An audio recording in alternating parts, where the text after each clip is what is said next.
And this headline reads, Scandal. Albert Edwards alleges central banks were complicit in robbing the middle classes. Albert Edwards is an analyst at Societe Generale, and he asked, did the U.S. and UK central banks collude with politicians to steal their nation's income growth from the middle class and hand it to the very rich? Give me a Y. Give me an E. Give me an S. What do you got? Yes. Yes, they did. Well, basically, that's the answer he comes up with. And he said he was amazed how little political backlash there has been against the stagnation of ordinary people's earnings in the U.S. and UK. And then he was looking to see how this was able to happen, how the wealth of the middle class was able to be stolen. And he reckons, did central banks in creating housing bubbles help distract middle-class attention from this redistributive policy?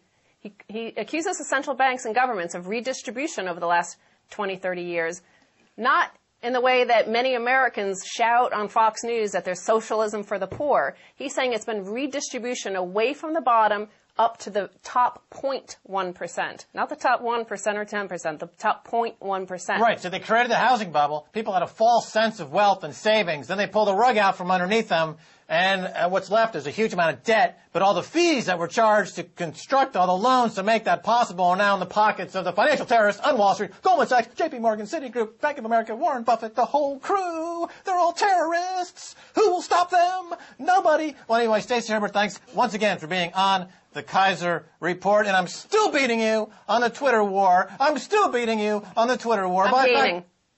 Well, not so much. All right, now let's talk to the renegade economist, Fred Harrison. Fred, welcome to the Keiser Report.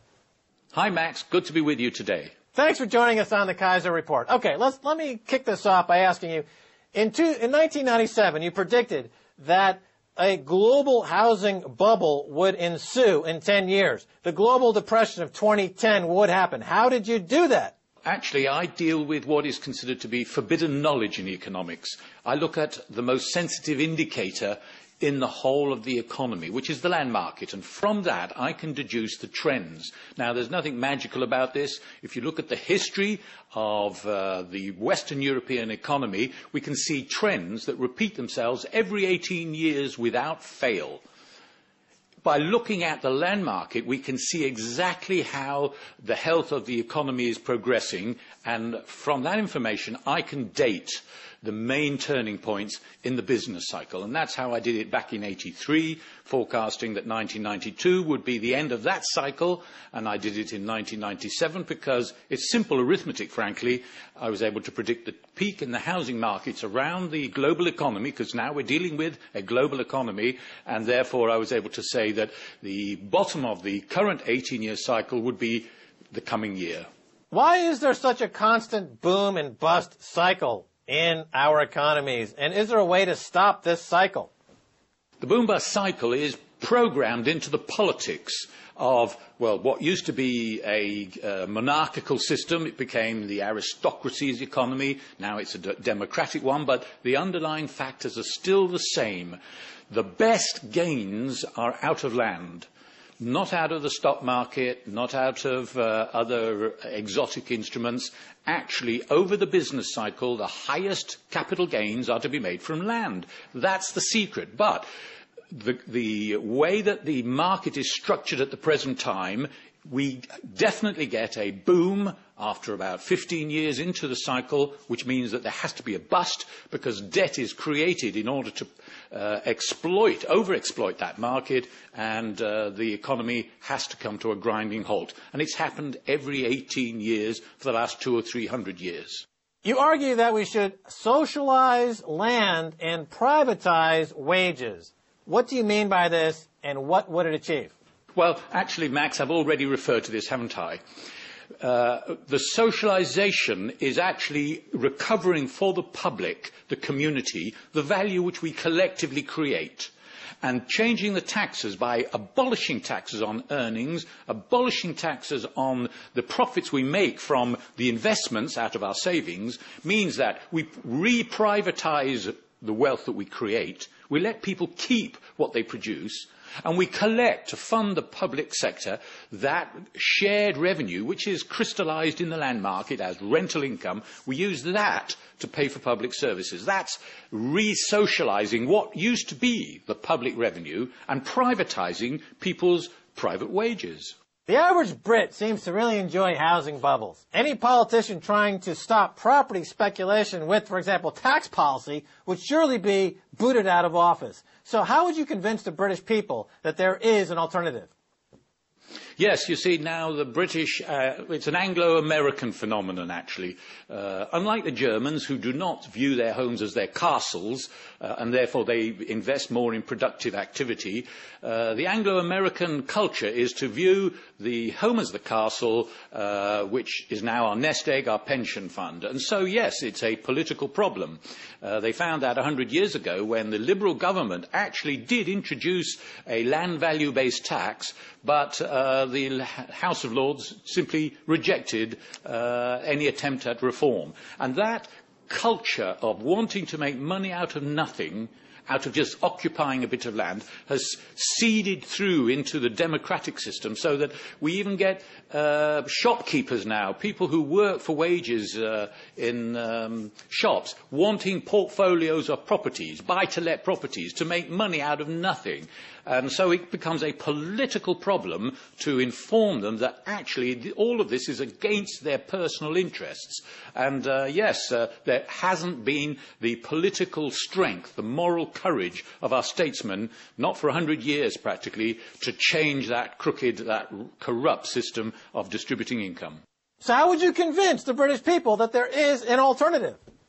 I know that what I've suggested is pretty well impossible, but actually, when you think that in the United States they would be collectively better off by hundreds of billions of dollars a year to share out among the population if they made this tax shift from taxing wages to raising revenue from land, that becomes an incentive. Everybody becomes richer. In this country, over the years of Tony Blair's administration, Britain lost wealth and welfare equivalent to 1 year's national income. Now imagine how many hospitals and schools we could build, how much higher wages could be if we had this tax reform. It takes moral courage by the stewards of our system of government to explain this to the public, and I believe that they would listen and want to make the change. What would our economies look like today if we had land reform? Well, now you're asking about the future, aren't you, Max? If we want a sustainable system of economics, if we want to be able to compete on an equal footing with the Far East over the next business cycle, the only option is to shift taxes off wages and onto the rents of land. What would that mean? It would mean the factory gate prices of products produced in Western Europe would become more affordable in the global markets. Without this tax shift, our goods will continue to be undercut by cheap labour-produced goods in the Far East. Now, this future is not a sustainable one. This is what the G20 economies have driven Europe and North America into, a situation of crisis where we will not be able to compete unless we change the cost structure. And the only way of achieving that is the tax shift that I've just explained to you. How well have governments responded to the crisis? And what should they have done differently? Governments have been abysmal in looking after the interests of the advanced countries. They've exposed Europe and North America to a Far Eastern economy that's actually going to gobble up most of us. Except for the German economy, it's my prediction that much of the rest of Western Europe and large chunks of North America are going to be in the doldrums for the next 20 years. And that's because our governments have just tried to inflate us out of this recession by using the very mechanism that brought us here in the first place. Debt was the way we've tried to maintain living standards, not by producing goods that are of any value, but by borrowing and spending. And that's exactly what governments are still doing, piling debt upon debt. They've socialized the private debts of the land speculators, putting the burden onto future taxpayers. And what does that mean for the rest of the business cycle that begins this coming year? a European and North American economy that is not fit for purpose. So I'm afraid that in terms of the scorecard, governments in the G20 economies have failed abysmally to take care of their nations. Okay, final question. Fred Harrison, the renegade economist, you did predict the financial crisis. How do you see it ending? Because of their failure to rebase their economies on a cost structure that's viable, what should have been just a recession will turn into a depression. It is now going to be more or less 10 years of lost economic output. Just as in Japan, just in the 1990s, as in Europe in the 1930s, and I can go further back, similar examples, ours will be a Western economy in the doldrums for about 10 years. There will be highlights, there will be money to be made by those who are shrewd enough to latch on to the forbidden knowledge which enable me to predict the trends, but for most people it's going to be a decline in living standards and a lot of unemployment.